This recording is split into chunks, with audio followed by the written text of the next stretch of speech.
Rahmani HD news channel Gujranwala. मैं तुहाडा मेज़बान जनाब मिर्ज़ा सैफुल्ला साजिद।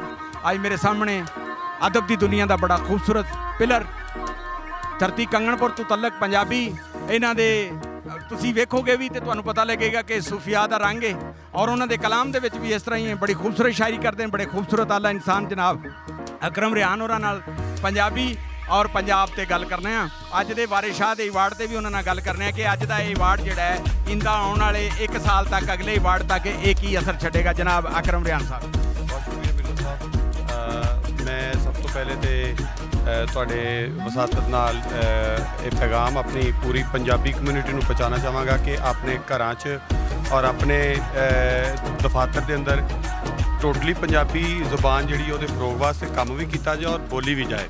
साडी जुबान का साडे ते एक कर्ज है, ਉਹਦਾ हक है कि असी ਇਹਨੂੰ ਪਹਿਲੀ ਤੋਂ ਲੱਗ ਕੇ BA तक अपने स्कूलों कालजां ਵਿੱਚ लागू करवाउण वास्ते पूरा ਜਿਹੜਾ ਉਹ हिम्मत करके असी मूवमेंट चलाइए और पंजाबी तंजीमां काफ़ी मिल के ਇਹਦੇ ਤੇ ਕੰਮ भी कर रही ने और बड़ी हद तक असी ਇਹਦੇ 'ਚ कामयाब होंदे नज़र भी आ रहे हैं। और वो दिन दूर नहीं कि ਜਦੋਂ ਅਸੀਂ अपनी जुबान के हक वास्ते लड़ते इनू उस मुकाम पर लै जावांगे कि जो इसका असल मुकाम है।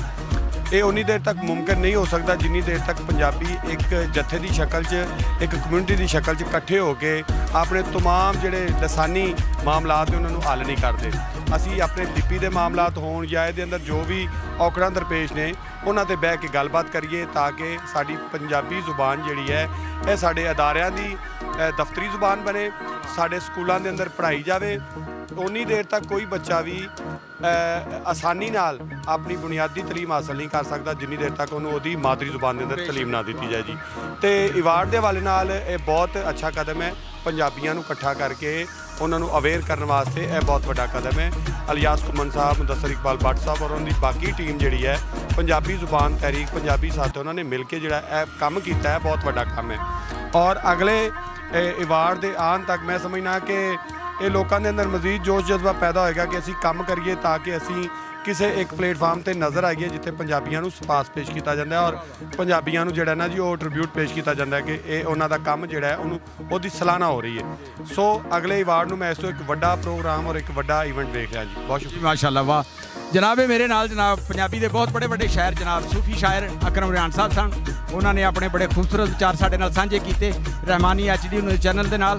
तो मैं तुहाडा मेज़बान मिर्ज़ा सैफुल्ला साजिद जी ते